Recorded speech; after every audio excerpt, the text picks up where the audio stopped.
Hi all and welcome back to our interview series. It's a real pleasure today that I've got John from Curtis Plumstone Associates with us. Good afternoon, John. How are you? Good afternoon, Steve. Yeah, I'm well. Thank you very much. Yeah, Brilliant. Good to hear. feeling a bit nervous, but So, John, just give us a little bit of background then. Curtis Plumstone Associates. What is it you guys do?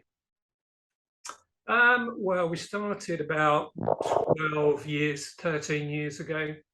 Yeah. Basically, we do capital allowance claims on commercial property, which that usually throws people straight away. Um, the only way I can explain it is that you can't claim depreciation on assets, you have to claim capital allowances, and that there are a lot of assets within commercial property that attract these allowances, which allow you to reduce your profits for tax purposes, but it applies only to commercial property, not residential. Okay. So Perfect. So, kind of obviously property related, business also, business owner yourself as well. yeah. Kind of, John, just give us a little bit of background. How was COVID for you? What was the COVID era like for a business such as yourselves? Um, well, I think there was a knock-on effect. I think we felt it probably a year after COVID really hit.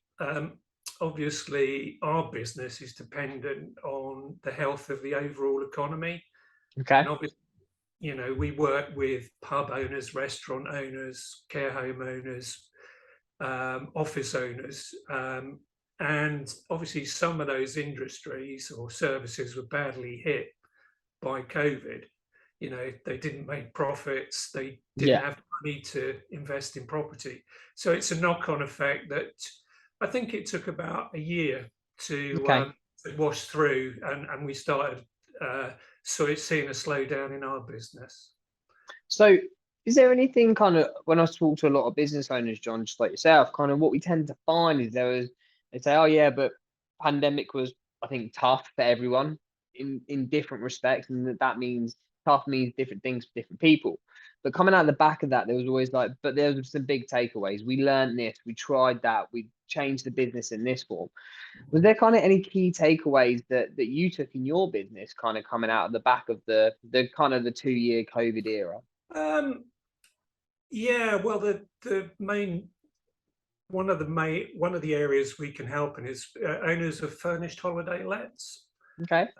So it's one of those areas of the Capital Allowances Act, which, although it looks residential, you can actually claim capital allowances, and obviously a lot of people were holidaying in the UK, Yeah. and a lot of people were investing in furnished holiday lets. So we switched our marketing and to that area.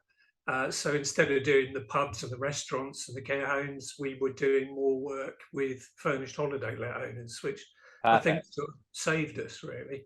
So it's kind of like almost that pivot into a different market that maybe wasn't there before the pandemic, but during, etc., became more of a market to attract you guys into. Yeah, we'd always done quite a few furnished holiday lets, but it just became a bigger area for us during the Brilliant. pandemic and afterwards.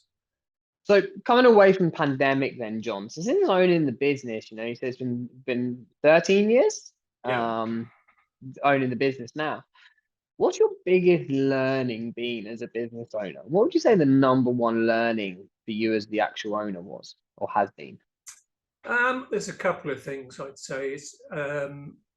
First one, don't be afraid to get help from other people, whether that's outsourcing things that you don't need to be doing yourself. Um, and probably the main thing is that although as a business owner you get involved in a lot of different things, the one important thing is marketing your business, because basically that's what you are there to do.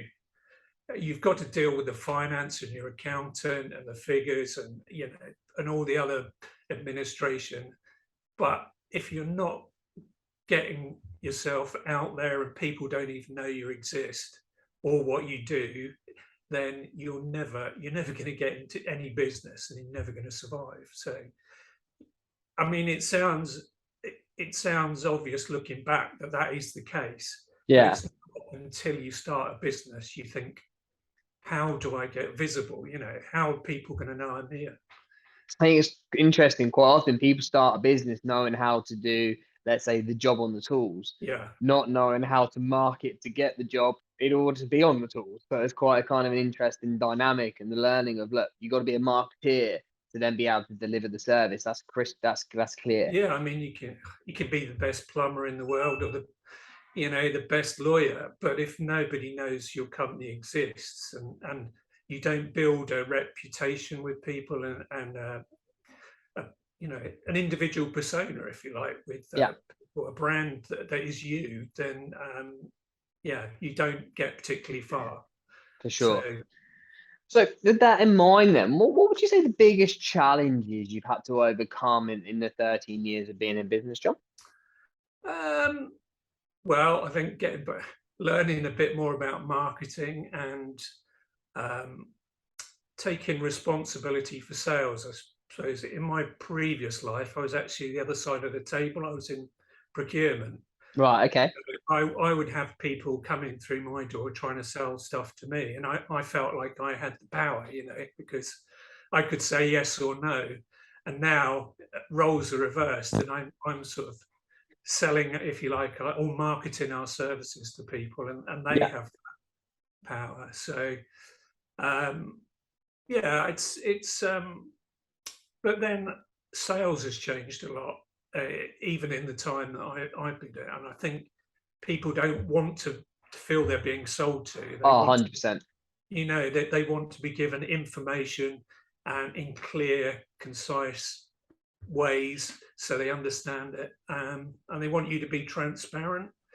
And if they like you and they understand what you do and what the benefits are for them, there's a good chance they will buy from you.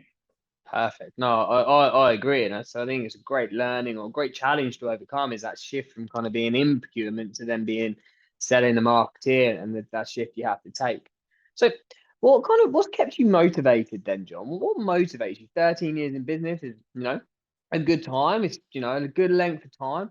What motivates you personally to kind of wake up every day and put your all into the business? I think the main thing is knowing that there's been a lot of kind of surveys about the amount of tax which goes unclaimed. So we know there's a huge market out there, and there always has been, where people who spend, commercial property isn't either cheap to buy or build or develop.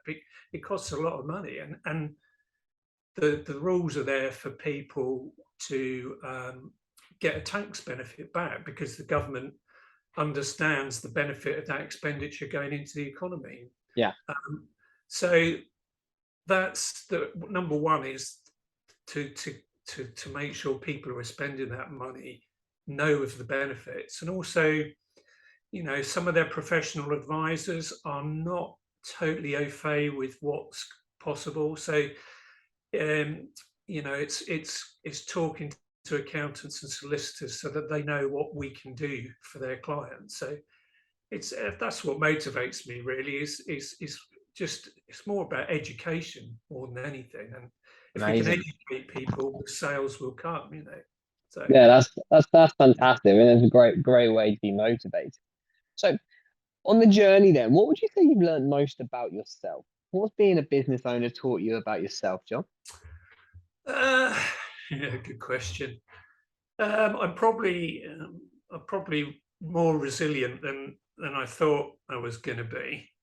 But then at the beginning of the journey, I didn't realize how resilient you do need to be, because you are not going to succeed all the time.